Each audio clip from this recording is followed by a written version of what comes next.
This joint is jumping, it's really jumping.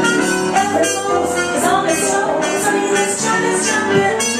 No time for walking, no time for talking. Grab shut and cut a rug. In fact, this joint is jumping.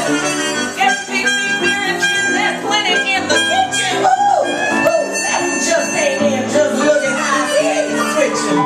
Don't mind the hour, 'cause I'm in power. I got them in the loaded shell. I think this joint is jumping. Susanna Bowling with T2C Online. Today we are with actress, singer, performer extraordinaire Tonya Pinkins. Tonya goes from musical theater to straight plays with breath and ease. And on stage at Studio 54, she is sure to wow. We welcome Tonya Pinkins. I'm Tonya Pinkins, and I'm here inviting you to come out to 54 Below on Monday night at 9:30 p.m., where I'm going to be singing for the first time in New York in 7 years. And that evening I'm going to be celebrating the life and music of Ethel Waters, who not a lot of people know was America's first international superstar of any race, any gender. She was crossing over long before Diana Ross was even a thought in her grandparents' mind. A lot of the American songbook was actually written for Ethel Waters, including a song that people think of as a Lena Horne song.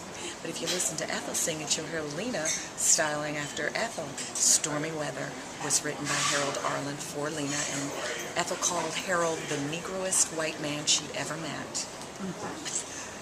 Tonya, the last time we saw you was in Storefront Church. Okay. Switching between doing musicals, doing plays. I'm an author. I wrote a book called Get Over Yourself, How to Drop the Drama and Claim the Life You Deserve. I do a lot of lecturing and coaching. So yeah, I need to do a little bit of everything. I've got 4 kids.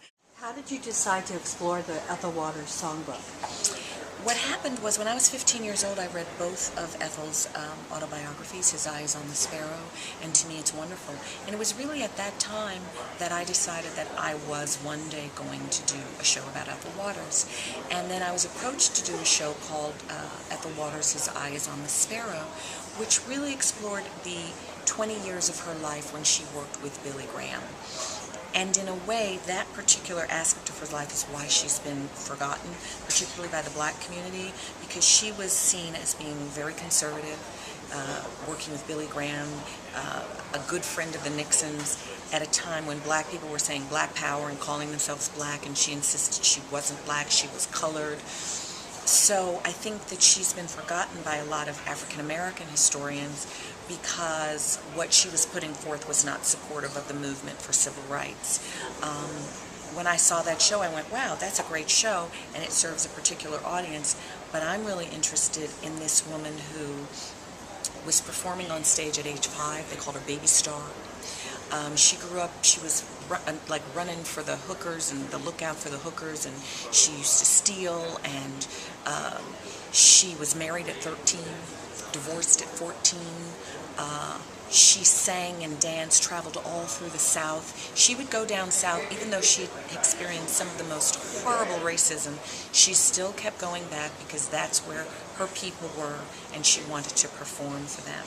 She performed, the Prince of Wales, Prince Edward, was one of her biggest fans. Josephine Baker was in the chorus with her. They were not good friends. She was quite a hurricane. She had a very, very bad temper. There's stories that she was very mean to Lena on Cabin in the Sky, and that she was actually blacklisted after that, and that's why she wasn't in the movie Stormy Weather and didn't get to sing that song, because nobody wanted to work with her. She had quite a temper. Then, hence the hurricane.